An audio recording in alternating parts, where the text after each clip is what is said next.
What's up, guys? I know, right? It looks weird. It's been one of those weeks. I am in my work van, right?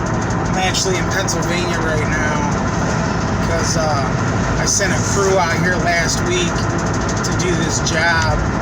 It's 3 hours away, and the kitchen manager wasn't happy. So the maintenance guy called me, and now I have to go out here and see what the problem is. It's supposed to be my day off. It's just been one of those weeks, man. Like, I don't know. First I get this complaint, then I got another complaint, and then I had to have a talk with these guys. I don't know. Hopefully we got it all worked out. Everything's situated.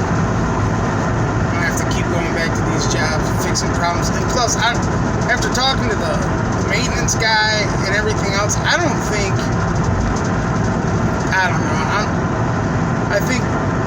they understand exactly what we do. So I have a feeling I'm coming all the way out here for nothing. But if it makes the customer happy, it makes the customer happy. You know what I mean? What can I do? Like, I'll go out here, see what the issue is. I mean, I'm almost there. I should be there in, 45 minutes or so. It's just a long drive, you know. Then I did a Pizza Hut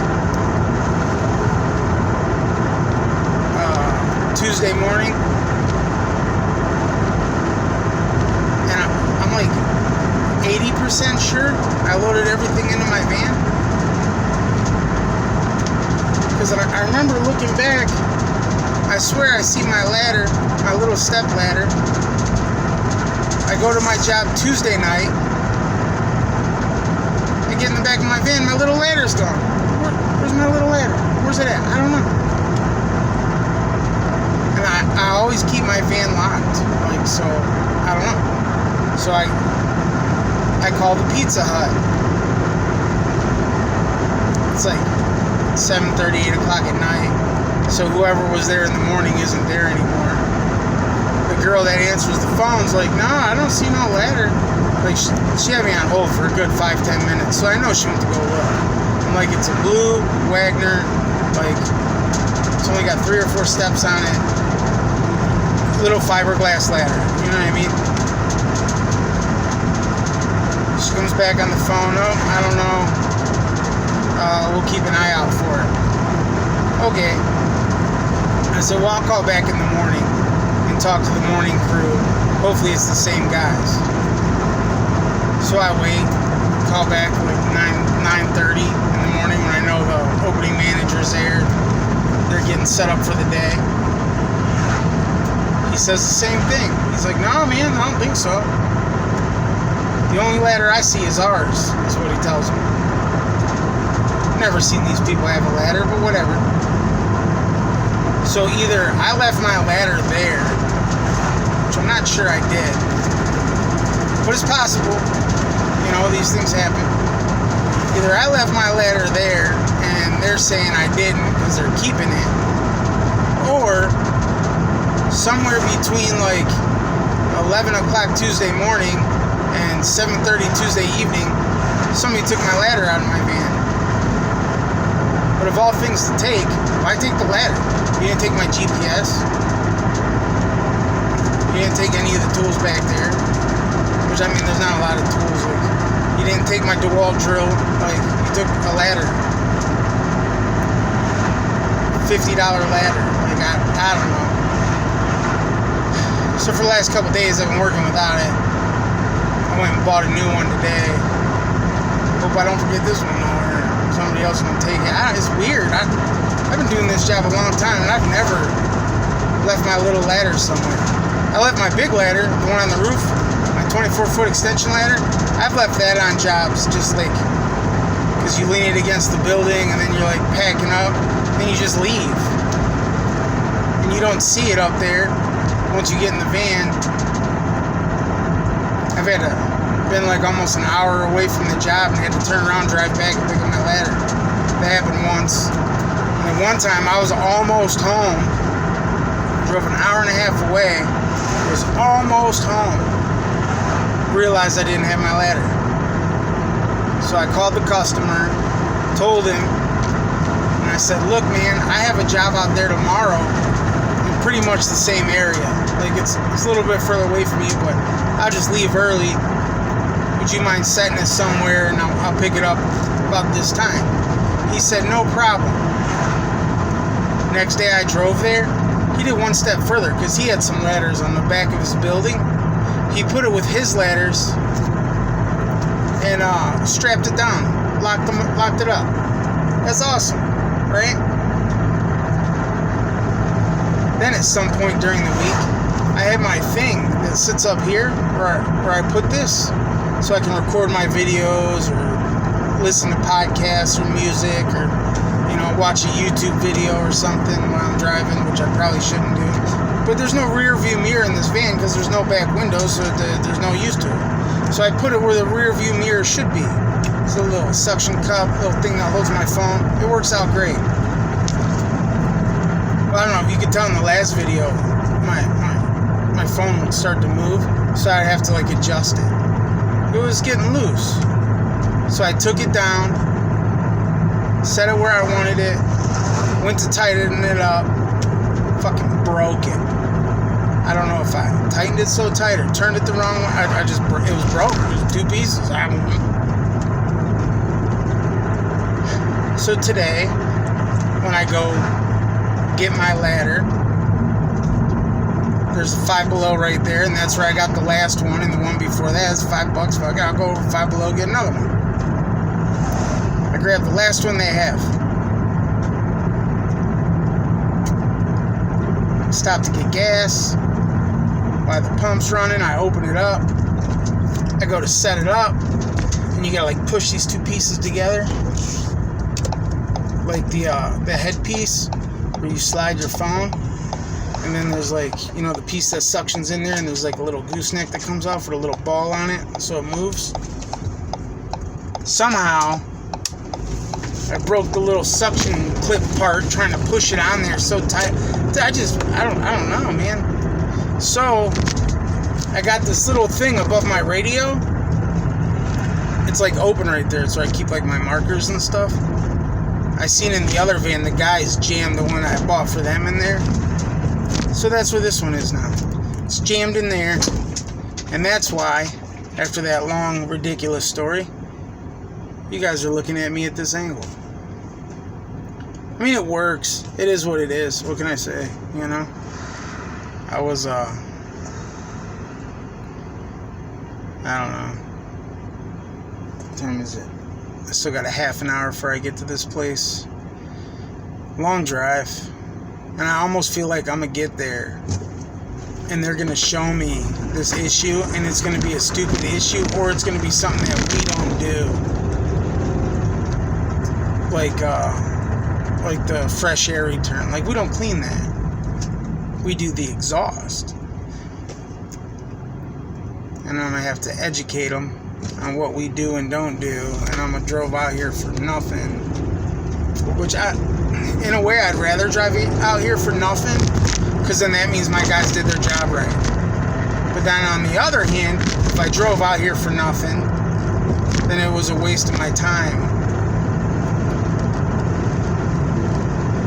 But, I mean, I don't know. I mean, if I don't drive out here for nothing, I take pictures, I show my guys, it's a learning thing, you know? Like Chris is still pretty new. I mean, he didn't get fully trained. And, I had to throw him in a van, you know? So he's kind of like learning on the fly with some things. So there's going to be some bumps. But he's doing alright. I got faith in him. I've known him since I was a teenager. I mean, it's one of those things like where you just bump into somebody every couple of years. And I bumped into him, and then he hit me up on Facebook, like on Facebook Messenger. And I happened to be looking for somebody, but he had a job.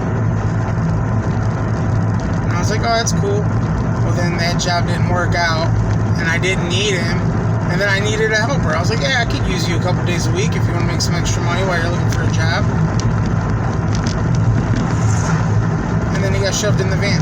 You just never know, man. You just never know. For 2 years, I've been trying to find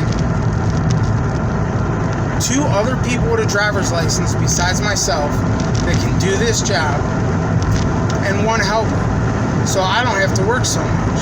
Because if I can find somebody to take over my spot, I can concentrate more on like this, getting more customers and taking care of the invoicing and all that stuff, instead of doing everything, just running myself crazy. And every time I think I get there, I lose somebody for something stupid, or they can't handle it. The schedule gets to them. I guess maybe in a way I could have more sympathy for some of these guys, like when the schedule starts to get to them. But I did it. I still do it. I would never ask anybody to do something that I wouldn't do. It's just the way it is. Like I wouldn't be like, hey, you go do it, if I wouldn't do it myself. That would be fucked up. And I've always been the type of like manager to work just as hard, or even do the shitty jobs. Fresh out of high school, when I got kicked out of high school, I started working at a meat plant. I went up there and got a job the day they kicked me out, and I was making beef jerky and beef smokies and cutting meat. And I learned from these 2 guys that were there before me, a real small company. The owner of the company really liked me. I ended up quitting because me and him got into an argument, but he seen something in me. And when I came to pick up my last check, we took a little walk around the parking lot, I guess you could say. We had a talk. He said, I really want you to come back. He's like, I think you're going to do good in this business. And I said, okay, I'll come back. I went back that Monday. The 2 guys that were like showing me things, I guess they didn't really like it too much. And then the owner of the company showed up, and he told the guy that was like the foreman at the time, he said, I want you to teach Robbie how to run the stuffer. The stuffer is the thing that makes beef sticks. You like season the meat in a mixer. Like you mix all the different meats together and all the different seasonings. You throw it in this hopper thing, and you put the casing on the end of a horn, and it pushes the meat through. And you got to learn how to run the computer to make the size you want, how full you want, like, because you want them pretty full to get the right wrinkles. Anyway, I like to make it twist right. It's all this little stuff. Well, the little guy that was like the little crony to the manager, it was actually his brother-in-law. He was like, I'll teach him. And Al said, no, I want Terry to teach him. Terry knows that machine the best. I want Terry to teach him. And I don't know what Terry said, because I was in the corner spreading jerky. Whatever it was, the owner, Al, he didn't like it. Al's his family, he comes from Kuwait. He was like, you two come with me. So they both walk out, and I'm just working. Well, I went in the hallway where they had this new tumbler, because the old tumbler only makes 25 pounds of jerky at a time. But they had this new one that makes 200. They got it during the week I was gone. So I'm out there unloading this tumbler, taking 200 pounds of meat out of this thing to make beef jerky. And they still do it this way to this day. It's all done by hand, you know what I mean? They trim the meat, they run it through the slicer, it gets mixed up in the tumbler, and it's spread 1 piece at a time on a screen, loaded on a cart, and put in the oven. It's all done by hand, and it's the best shit ever. Anyway, I'm over and like unloading the thing. Matt comes by all pissed off, the little crony guy, and he starts heading towards the break room. Then Terry, the manager, he comes through and he's like, good luck to you, or something like that, and they leave. Then Al comes out of the office and he's like, listen, he's like, I got plans for you. I know you're capable of this. Tomorrow, I'll be here early.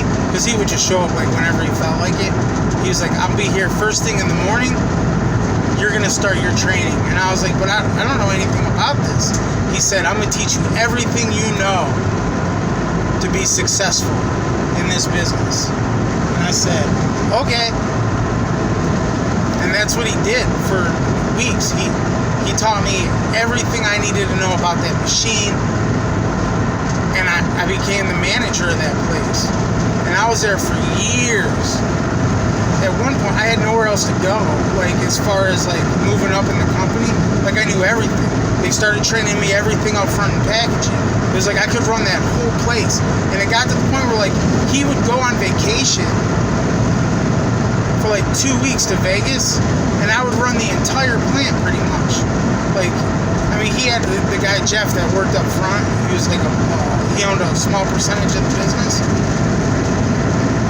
He would be there, but he would only be there like half the day, and then he'd go do his like distributor job. Like, he'd load up his car with like Smokies and jerky and drive around greater Cleveland area and drop the stuff off to people, to his customers. It was amazing. And I don't know what was next for me, be the owner. And then I got in trouble when I lost my job, but that's a whole nother story. But even working there, like, I could have sat in the office, I guess, you know what I mean, and just made sure everything got done from afar. Like, just went in and yelled at them when they fucked shit up. But I never did that. I would do every job in that place, whether, you know, it was like the easy job or the hard job. I did them all. And that's why the guys there that worked for me, they loved me and respected me, is because I busted my ass with them, right next to them, shoulder to shoulder every day. I work just as hard, if not harder, than everybody else. And I've always done that. I ran a night crew at a place called Ergomat. Did the same thing. The job I'm at now, I did the same thing. So it's like I would never ask somebody to do something that I wouldn't do. And if I thought they couldn't do it, I would do it myself. This job or any other. Like, it's really weird. Like, I never realized how hard it was to find somebody with a driver's license that wants to work until I started working here. Ain't that weird? Motherfuckers be like, yeah, I can drive. I have a car, but I don't have a driver's license. Like, I don't drive legally. Like, what? Really? Or, yeah, man, but I got a bunch of points. I get that. That just means our insurance goes up, you know? I don't know. It's weird. I just rambled on about nothing. I thought about, like going live or something, like why I do this. But I'm always driving, so I don't know how that would work. Like, I don't know if I could, like, read the comments and whatnot. I don't know, man. It's just been one of those weeks, you know? Break this, break that, going back to this job, going back to that job, dealing with phone calls. I don't know. It is what it is. I guess in time, shit'll get better, you know? And then the daily emails about the vape mail ban, and then seeing this shit on Twitter, like the WHO. Like, the World Health Organization, what a bunch of fucks, man. Is it me? Or does it seem like our government and these people who are supposed to be in charge don't trust you? Like, they don't trust me, they don't trust you, they don't trust you to make your own decisions on what's right or wrong for you. They don't trust you to, like, have an open-end system and not put dumb shit in it. It's like they feel like they gotta protect you. I don't need them to fucking protect me. This is the land of the free unless your government says so, you know? Then, like, I hear Texas is opening up, lifting all their coronavirus fucking restrictions. Florida's doing the same thing. I think there's another state or two doing the same thing. Yesterday, our governor in Ohio, Mike DeWeeny, said that if we get down to 50 cases per 100,000, right? Like, for 2 weeks, he'll lift all the restrictions.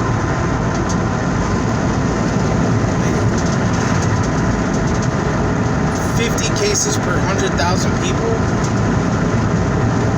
I guess it's doable. And then I seen on the news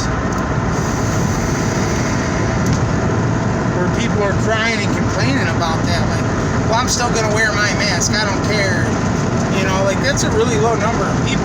Like, it hasn't been that way since a year ago, really. Like, when all this first started. Everybody said 2 weeks to flatten the curve, you know, like, yeah, we shut everything down for 2 weeks and we'll be good. It's been a year, man. And you like, Ohio never completely shut down, thank God.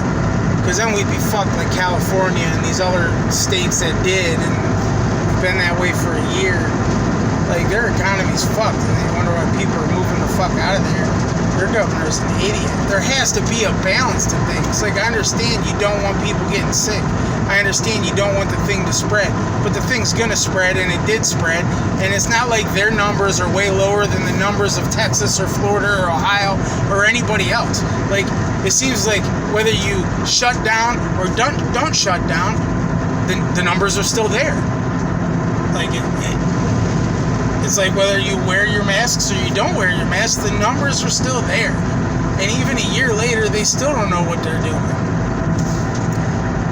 I think everybody's putting a whole bunch of faith into this vaccine. We'll see. I mean, for me, I'm just ready to get back to life, man. Like Jeffrey, who comments on my videos all the time, he sent me an email today. I really appreciate that. Emails like that from subscribers, that make me feel good. He got it. He was really, really sick. He pulled through. My mom got it. She was really, really sick. Then she got COVID pneumonia. I've said this before. She pulled through.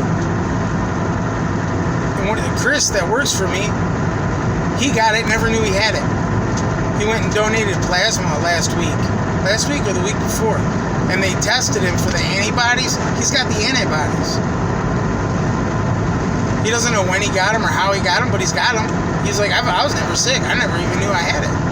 But he's got the antibodies. So I guess they paid him more money for his plasma. I don't know. I mean, we were shut down for 2 weeks. He had nothing else to do, so he decided, I'll go donate some plasma and get some extra money. Because I guess he used to do it all the time.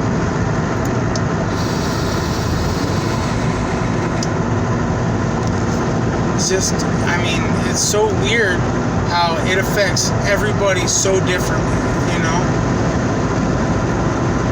And I don't know, I know I'm rambling about a bunch of random shit, but I've been driving for hours by myself, man. I need somebody to talk to, even though I'm still kind of talking to myself. It's like, and then you got all this shit with vaping. Like, the black market's coming. I see it. Everybody's seen it. We all know it's coming. And it's not, like, I seen all this stuff about the vape freight thing, and, oh yeah, remember I said something about my V Pro, like, it's not that far from me. I made a big order from them today, because I'm trying to stock up as much shit as possible,